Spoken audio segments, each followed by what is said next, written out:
I'm here with Chris Bodner. Chris, what does it mean for all the local kids to have this event here? You know, it's great, you know, not only just the fact that we don't have to travel, you know, being an island team, we spend a lot of time on the ferry, but to be able to showcase in your hometown where your family can come and see you quite easily, and even your friends. And yesterday we had some of the PE classes from the high school come over, so it's really good for the rest of the community to get to see what the hard work and see it pay off here at the Alberni Invitational. That's wonderful, thank you. Now we'll get back to the 31st Alberni Invitational Wrestling Finals in the school-age class. Okay, Charles, get us started. Absolutely. And that is Shane Leeper out of Neil Middle School in the blue, the local boy, gaining an advantage already 20 seconds in. And that's, we'll call him not-so-veteran referee Michael Kappas with the 2 points early, and it's quickly 2-0 for Shane Leeper out of Neil Middle School. Yeah, nice reversal there from Gautam, however. Absolutely. Tied up 2-2. Shane's been working real hard. He's been coming out, training with the high school team at the club practices Tuesdays and Thursdays. And he's definitely one of our leaders, one of our more dedicated grade 8s. Well, there you go, and that kind of dedication is what brings you to the final of the Alberni Invitational. And he got 4 points there, and 1 point for red. Now, this is something I was going to have to ask the professor. We've had some rule changes. Can you tell us about a 4 point? Well, absolutely, Charles. When a wrestler goes from their feet to the back where there's exposure, they're now awarded 4 points. Nolan's going to actually give us a little run through on the revisions to some of the major rules, primarily dealing with takedowns, Nolan. So they made 3 major rule changes this year to help keep wrestling in the Olympics. One of which is a takedown from your feet to your stomach, which was previously worth 1 point, is now worth 2. A takedown from the feet to the back, which was 3, is now 4. And also, it's two 3-minute rounds of cumulative score instead of 3 2-minute rounds. That reset the score. And that's very important, Nolan, like you said, to keep it in the Olympics, something that obviously we didn't agree with at all.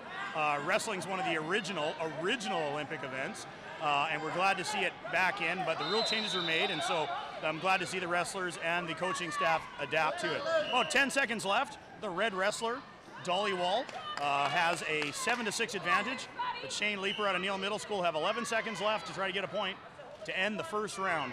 Less than 10 seconds. Now that we have cumulative points, the round, the score stands at the end of the first round, and the wrestlers will start 7 points for blue and 6 points for, 6 points for blue and 7 points for red. So going into the... Shane's got a little bit of work to do in the second round. That's right. Shane's down 7-6 as he goes in. But as we see, we have Wayne Mallon and Aaron as well over there. A couple of fine alumni as well, now coaching. So Shane's going to get some great instruction on what to do. It looks like this match has been very competitive ever since the get-go. Back and forth score the whole way. Yeah, we can expect Shane to come out here pretty strong at the beginning of the second round, trying to build up that point deficit. He needs to score 1, so he'll be looking for an early takedown here. Absolutely. Here we are, the second of the 2-minute rounds. Shane goes for a throw, working the hips, trying to get the head over, and Dhaliwal defends for the 2-point takedown. And it was a great defend at that, pulling his head up. Dhaliwal searching for the ankle lace, looking to get 2 for a turn. He's got it locked up. He's rolling. And he gets a 1-point turn because it's hand-to-hand. I believe that was overruled by the mat judge and the mat chair. So now he was awarded 2 points. So now what we have with 1:20 left, the score is actually now 11-6 for the red wrestler, Gautam Dhaliwal. Yeah, some good defensive work here from Shane. He's going to have to keep that up. I was going to say that for such a young wrestler, you can tell he's been practicing with the older crew because there's a lot of great defensive work to try to get away in that and prevent as many points as possible. And with the new rule changes now, a 5-point deficit is not something that is all that hard for him to make up here. He gets 1 nice takedown from feet to back and a turn, and Shane will be in charge of this match again. Shane needs to tie up, he needs to look for a throw, he wants to get in close to his opponent so he can throw his opponent to his back and score big moves. Dhaliwal with an arm and takes down Shane Leeper with the arm, and now it's a 15-6 advantage. Now Shane really needs to look for the pin. The pin is his best shot at winning this match. It's going to be real hard to come up from a 9-point deficit to win in only 29 seconds. Absolutely, and once again, great defense by Shane, not allowing Dhaliwal to take the legs and flip him over, keeping himself in this matchup. 25 seconds left, 15-6 for the red wrestler, Gautam Dhaliwal. That's exactly, it's go time, as we say, and that's what Shane Leeper has to do. He's going to try to drag him down and get him on the ground, but that's some great defense by Gautam Dhaliwal in the red. 10 seconds left to make something happen. Shane's pushing the pace, working hard. Can red hold on? He has some great defense. He's trying to keep Shane's arms, and he'll back away, and that should be a point, and it is. But that will be the end of the round. And the end of the match. And and Shane's got a few things to work on here, and coming back after the medal presentations for the next match, 45-kilo girls.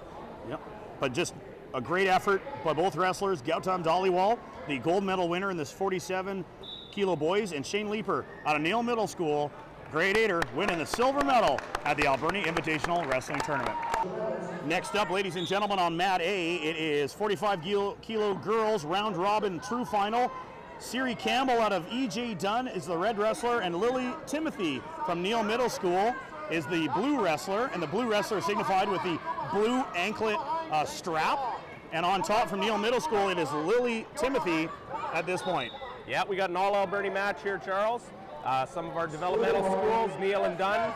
We've got Coach Anchor versus Coach Messenger. We'll see how this one works out. So far it is Lily Timothy, doesn't want to give up that arm, and she does. And a great effort by Cire Campbell and Dunn to turn it around. It is 4-0, 5-0, 6-0 now for the red wrestler, Cire Campbell out of E.J. Dunn. Crosstown rivalry, these two have wrestled many times at dual meets, they train together. It's just interesting to see what happens in a match because practice is much different. The intensity is higher, the pressure is higher. We'll see how the wrestlers perform under the pressure. No, absolutely. It's a lot of the times you don't go as hard in practice. You go a lot harder when it's a real match, but you go extra hard when it's the Alberni Invitational and you're in front of your own home crowd. 55 seconds left after they stop the match. It is 6. We're just getting the scoring change now. Yeah, the scoring was wrong. They awarded a few points to red. And I thought gone so. To blue. Yeah. They've just our mat chairs just revised that, and now we're 6-5 for the Dunn wrestler, and it looks like a 2-point for blue. So 2 more points for Neil Middle School here. We now have a 1-point lead. Make that 3. And it's now a 3-point lead as the blue wrestler, Lily Timothy from Neil Middle School, has a 9-6 advantage with 30 seconds left over Cire Campbell out of E.J. Dunn. Yeah, Lily's got the elbow trap. She's coming to move the legs, looking for exposure here to score 2 points on the ground. Another rule change from last year, Charles. In last year, if the opposing wrestler held the other wrestler's back exposed to the mat for 5 seconds, they were awarded 1 point for control. We've now gone to 2 points for exposure. Yeah, many rule changes. Yeah, you see the points build up a little bit faster now. Oh, you see Lily step over really well, veteran. She needs to move her weight off of Cire's hips. And again, we end the first round with Neil Middle School up by 5. Yeah, 11-6 for the blue wrestler, Lily Timothy out of Neil Middle School. Cire Campbell out of E.J. Dunn is the red wrestler. 2 more points were awarded right there at the end of the period, so it is actually a 7-point lead for Lily Campbell from Neil Middle School. Good eyes. And what is superiority, champ? Yep. What is superiority, champ? Oh, if any wrestler gains 10 points over their opponent's score, so say 13-3 or 16-6, the match is automatically ended as a technical superiority. It's quite similar to a mercy rule in baseball and softball. And that's why they call it superiority, because there really isn't any mercy in wrestling, that's for sure. 13-6, so what that means is if the blue wrestler, Lily Timothy, can score 3 more points, this match will be over early. And here's 2. And she scores 2. She needs 1 more point for that tech. So we're looking for an exposure right here with a power half. Lily's got to work from 90 degrees here and drive Cire over. She's got a half Nelson on now, and I think she let up. She heard the whistle from the next mat, I think, and she let up. Yeah. I think that's going to cost her. Cire just needs to free her out leg there, and has a point reversal. Lily's hanging on, trying to get a stalemate. That would be the advantage for the blue wrestler, and that's exactly as he called it, champ. Lily Timothy hanging on, trying to get him to stand up, because now she looks at the clock and she knows she still is 1 point away from victory. So let's see how she'll do it, and let's see how Cire Campbell out of EJ Dunn. But it looks like defense is the best offense, or offense is the best defense, because Cire Campbell is going to attack. And she can take that leg. That'll be a point. She does take her down outside, and that's going to prolong the match. 4 points for Cire. That puts her right back in the match now. She just needs a 4-point move and a quick turn, and she's got the lead. And here we see an example of how those rule changes have made things a little bit more exciting. Coming down from a 9-point deficit would have been a little bit more difficult under the old rules. But here we go now with Lily making a nice attack, coming behind. She'll be scoring 2 here, I think. And she did. Like you said, it only takes one throw to get you right back into it, and that's what Cire Campbell did, to her credit. But Lily Timothy out of Neil Middle School with the change turned it around and got another 2 points. And to increase the gap, so now it is 17-10 with 22 seconds left for the blue wrestler Lily Timothy out of Neil Middle School. Yeah, so we're going to see if Lily is see some coaching here. Lily's got to be a little bit more defensive, take that leg, hold on, and try and burn that 15 seconds off the clock. You can hear Cire's coach, James Messenger, in the corner calling for calling for Cire to search for a throw. She's looking for the pin. She wants to come from behind win. And veteran official Dave calls them up right away, seeing the stalemate going on and giving Cire one more chance to score. 5 seconds left. And never giving up that leg is Lily Timothy out of Neil Middle School, and she will win with a score of 17-10 in the 45-kilo girl weight class, school age, at the Alberni Invitational Wrestling Tournament. All right, ladies and gentlemen, next up on Mat A, 31-36 kilo round robin true final in the red, pink shirt, as they say, Sadie McCreight out of Rutherford, and in the blue with the blue anklet is Anna Frost out of our very own EJ Dunn. Yeah, we see Anna come out with a pretty aggressive style, looking for a tie-up. She's looking for an inside trip on that leg. Well, they're aggressive, all yeah, right. well, you know, it's nice to see these developing athletes, Charles. Nolan, I remembered back in the day, not too long ago, when this was Nolan out there. But they're going to progress rapidly up through the ranks of technique and skill, and it's just good to see the good competition coming out of Neil and EJ Dunn for the Valley. Nice sprawl by Anna Frost. She's looking for the score, and she gets the takedown. 2 points, done. Anna Frost drawing the proverbial first blood with 1:15 left, 2-0 now, and she has the dominating position on top, and she'll see what she can do with it. And they're going to call. Maybe we can get an explanation on why he stopped the match, sure? If there's no action when the wrestler is in the bottom position, the ref will call them up so that they can continue wrestling on their feet. This is a highly contested matchup. These two young ladies are giving it all they've got. 1 minute in, 2-0 for the blue wrestler, the blue anklet, and the red shoes, and that's Anna Frost out of EJ Dunn. Both wrestlers are showing defense far beyond their age. Quite often at youth wrestling tournaments, especially at the younger ages, you see 12 to 14 scores, and most points are over 10, but as you look, it's just 2-2. They're battling back and forth, fighting for every takedown. Yeah, and they've done a very good job both of staying up on their feet and looking for control here. So overall, some veteran wrestling. Well, I was just about to say, I think Nolan hit it right on the head. They're defending well beyond their age.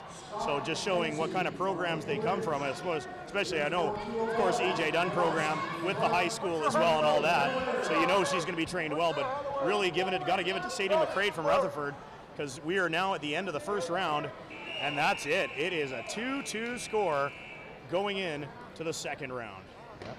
Yeah, after 2 minutes of wrestling, Charles, they're both showing some good defensive abilities out here. We'll look forward to seeing a little bit of offense here, I think, in the second round, as each wrestler tries to push the advantage. Yep, looking to let her loose a little bit and score some more points, but as you said, the defense has been unbelievable. I think, in fact, there's probably people in the stands watching this matchup and just saying, hey, look at the defense by these two. Yeah, highly contested matchup for sure. Here's Coach Messenger giving a little bit of advice to Anna, just to give her an idea of what she might be wanting to do coming up here in round 2. Again, tied 2-2. This is anybody's match. Looking at the score, if it were to remain tied 2-2, the winner is whoever has scored last. So right now, Sadie McCreight from Rutherford has the advantage. So just more motivation for Anna Frost from E.J. Dunn to score the next point. But it's not going to be easy. Looks like Sadie McCreight has gotten rid of the headgear. And we're going at her pretty good here. 15 seconds in, no score change. Still 2-2 tied between these two wrestlers. Yeah, Anna's going to try and work to control the head here. Strip one of those arms off the double. Very well. I remember Tom McAvey teaching us that back in 1990. Coming around, she's going to keep fighting that single leg now and working to get behind to get her points. Great effort by Sadie McCreight out of Rutherford, though, to defend. And a great reversal. Move. Way to work in one direction and then switch and get behind. Totally caught Sadie unprepared. Yeah, absolutely faked her out and went the other way, and now she's got the points she needed. She has a half Nelson. She's driving it. She's looking for an extra 2 for the turn. Trying to turn her over, expose the back. She did get the 2 points. We got 1:04 left. Now the advantage is it's all in Anna Frost's corner from E.J. Dunn. She's a minute away. Let's see what they can do. But like again, Sadie McCreight from Rutherford in the pink shirt. Technically the red wrestler has been unbelievable so far. Yeah, there's a good example of just controlling that head, coming down, taking her 2 points. Good veteran move there from Anna. Well done. Working that half Nelson from the parterre position. She's going to keep chasing around the head. But Sadie's doing a good job of defending this turn here. Yep, she's not letting it happen, that's for sure. And the referee, Michael Kappas, will call for them to stand up. 33 seconds left. 2 more points now for Anna Frost from E.J. Dunn. So now it's a 4-point lead for our blue wrestler. Okay, coming in for some control, trying to get into a collar tie here. Anna's still working to control that head. She can be dangerous from this position. She'll have to be careful, though, and watch that Sadie doesn't look for a throw here. 10 seconds left now. Yep, 10 seconds left. The battle for leverage has been unbelievable all matchup between these two girls in the 31 to 36 kilo girls weight class. And this will come to an end right now. Congratulations to Anna Frost out of E.J. Dunn in the blue, and also Sadie McCreight from Rutherford in the red. A great battle here for the gold medal.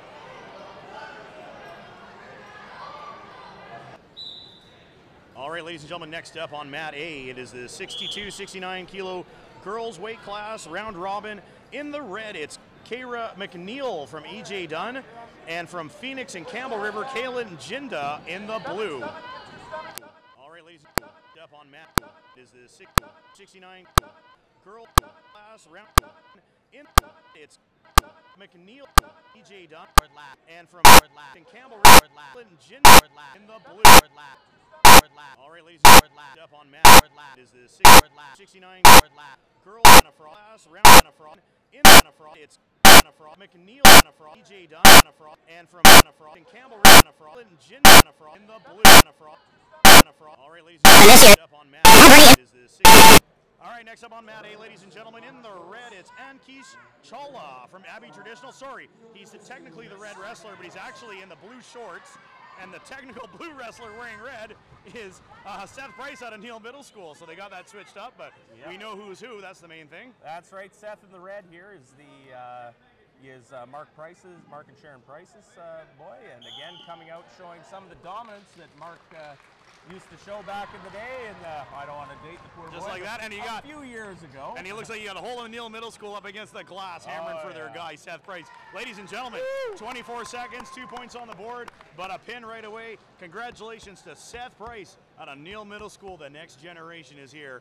All right, ladies and gentlemen, that was our 31st annual Alberni Invitational Wrestling Tournament. For our final thoughts, let's start with the champ, Nolan Badavinik from the storied Badavinik family here in Alberni Valley. Nolan, your thoughts on this year's tournament? Well, it's been a great tournament. We saw some really high-level wrestling. Alberni Armada went out and did just great, and it's been a good tournament. Proud to let the tradition continue. Over to you, Jose. Yeah, no, we'll go over this way first. That's all right. But he's right. Nolan's right. The tradition does continue in the Alberni Valley. Talking about tradition, the professor himself, Ryan Dvorak. Let's have your thoughts on this year's tournament. Well, absolutely, Charles. I couldn't have said it better. Great competition. And again, this tournament wouldn't happen without all the volunteers. And once again, a great big shout out to all of our supporters, those, the businesses, the people that have stepped up, our sponsors that have helped the Alberni Valley Invitational turn this, our multiplex, into a palace of wrestling for this weekend.